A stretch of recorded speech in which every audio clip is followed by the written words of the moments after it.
Delightful morning students, आज हम वसंत भाग 3 का पाठ 14 अकबरी लौटा पढ़ेंगे। इस कहानी के लेखक अन्नपूर्णा नंद वर्मा जी हैं। इस कहानी में उन्होंने बताया है कि किस प्रकार से एक मित्र चालाकी से अपने दूसरे मित्र की मदद करता है, और साथ ही यह भी बताया गया है कि अंग्रेज़ जो हैं वह किस प्रकार से भारतीय संस्कृति से लगाव रखते हैं और उसका सम्मान करते हैं। लाला झाऊलाल को खाने पीने की कमी ना थी। काशी में ठठेरी बाजार में मकान था। नीचे की दुकानों से 100 रुपये मासिक के करीब किराया उतर आता था। अच्छा खाते थे, अच्छा पहनते थे, पर 250 रुपये तो एक साथ आंख सेकने के लिए भी ना मिलते थे। इसलिए जब उनकी पत्नी ने एक दिन एकाएक 250 रुपये की मांग पेश की, तब उनका जी एक बार जोर से सनसनाया और फिर बैठ गया। उनकी यह दशा देखकर पत्नी ने कहा, डरिए मत, आप देने में असमर्थ हो तो मैं अपने भाई से मांग लूँगी।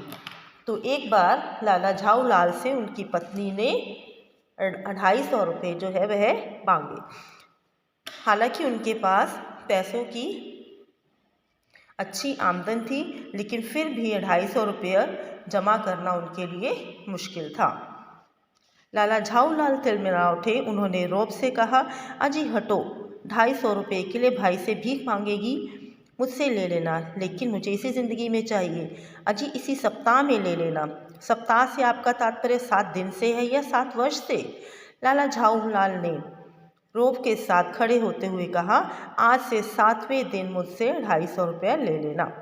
तो इस पर क्योंकि उनकी पत्नी भी जानती थी कि 250 रुपया देना उनके बस में नहीं है, इसीलिए मजाक करते हुए उसने बोला कि क्या तुम मुझे इसी जन्म में 250 रुपये दे पाओगे? तब इस पर गुस्सा होते हुए रौब के साथ लाला झाऊलाल ने कहा कि आज से 7वें दिन तुम मुझसे यह पैसे ले लेना। लेकिन जब 4 दिन ज्यों के त्यों ही बीत गए और रुपयों का कोई प्रबंध ना हो सका, तब उन्हें चिंता होने लगी। प्रश्न उनकी प्रतिष्ठा का था, अपने ही घर में अपनी साख का था। देने का पक्का वादा करके अगर अब दे ना सके तो उनका मन में अब तो अपने मन में क्या सोचेगी? उसकी नज़रों में उनका क्या मूल्य रह जाएगा? अपनी वाहवाही की सैकड़ों गाथाएं सुना चुके थे।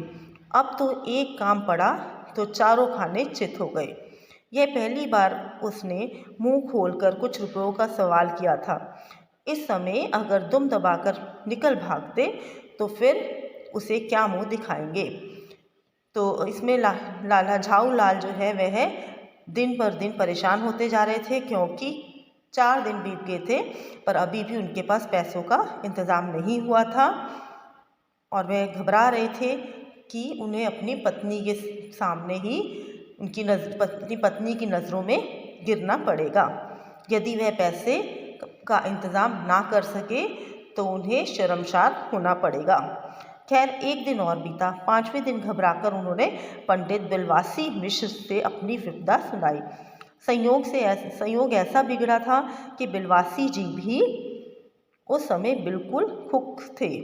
उन्होंने कहा, मेरे पास तो नहीं है, पर मैं कहीं से मांग जांच कर लाने की कोशिश करूंगा, और अगर मिल गया तो कल शाम को तुमसे मकान पर मिलूंगा। तो अब जब 5 दिन बीत गए थे तो लाला झाऊलाल ने अपने मित्र से अपनी जो विपदा है वह बताई और उससे मदद मांगी, किंतु जो उनके मित्र थे पंडित बिलवासी मिश्र जी, उनके पास भी इतना पैसा नहीं था। किंतु उन्होंने फिर भी उससे वादा किया कि यदि पैसों का इंतज़ाम हो जाएगा तो मैं तुम्हें तुम्हारे मकान पर आकर मिलूँगा। वहीं शाम आज थी, हफ्ते का अंतिम दिन। कल 250 रुपये या तो गिन देना या सारी हेकड़ी से हाथ धोना है। यह सच है कि कल रुपया ना आने पर उसकी स्त्री उसे डामल फांसी ना कर देगी, केवल जरा सा हंस देगी, पर वह कैसी हंसी होगी, कल्पना मात्र से झाऊलाल में मरोड़ पैदा हो जाती थी। आज शाम को पंडित बिलवासी मिश्र को आना था। यदि ना आए तो, या कहीं रुपए का प्रबंध ना हो सके तो अब जो है एक हफ्ता बीत चुका था। तो अगले दिन जो है उन्हें अपनी पत्नी को पैसे देने थे, किंतु अभी तक पैसों का कोई इंतज़ाम नहीं हुआ था। इसलिए वह बहुत चिंतित थे कि यदि कल उन्होंने पैसे ना दे पाए तो उनकी पत्नी जो है वह इनका उपहास बनाएगी। इस अंधेर बुन में लग पड़े लाला झाऊलाल छत पर टहल रहे थे। कुछ प्यास मालूम हुई। उन्होंने नौकर को आवाज़ दी। नौकर नहीं था, खुद उनकी पत्नी पानी लेकर आई। वह पानी तो ज़रूर लाई पर गिलास लाना भूल गई थी। केवल लोटे में पानी लिए वह प्रकट हुई। फिर लौटा भी संयोग से वह जो बेढंगी सूरत के कारण लाला झाऊलाल को सदा से नापसंद था तो नया, 1-2 साल का ही बना हुआ। कुछ ऐसी गड़न उस लौटे की थी कि उसका बाप डमरू, माँ चिल्लम रही हो। तो अब इसी अंधेरबुन में, इसी परेशानी में लाला जी जो है वह अपनी छत पर टहल रहे थे। तो इसी बीच उन्हें प्यास लगी।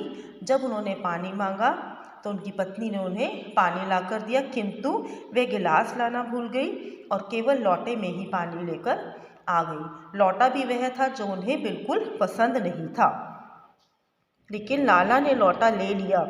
बोले कुछ नहीं, अपनी पत्नी की अदब मानते थे, मानना ही चाहिए। इसी को सभ्यता कहते हैं। जो पति अपनी पत्नी का ना हुआ वह पति कैसा। फिर उन्होंने यह भी सोचा कि लोटे में पानी दे तब भी गनीमत है। अभी अगर चूं कर दूंगा तो बाल्टी में भोजन मिलेगा, तब क्या करना बाकी रह जाएगा। तो अब उन्होंने चुपचाप से पानी का लोटा जो है वो पकड़ लिया, क्योंकि वह अपनी पत्नी से डरते थे और उनके सामने बेइज्जत नहीं होना चाहते थे। और साथ ही उन्हें यह पता था कि यदि उन्होंने इस समय कुछ भी बोला तो अगली बार कहीं खाना मांगने पर वह उसे बाल्टी में भोजन ना परोसते। तो यहीं तक ही आज हम करेंगे। आप इसे अच्छे से रीड कर लीजिएगा और बाकी हम नेक्स्ट लेक्चर में पढ़ेंगे।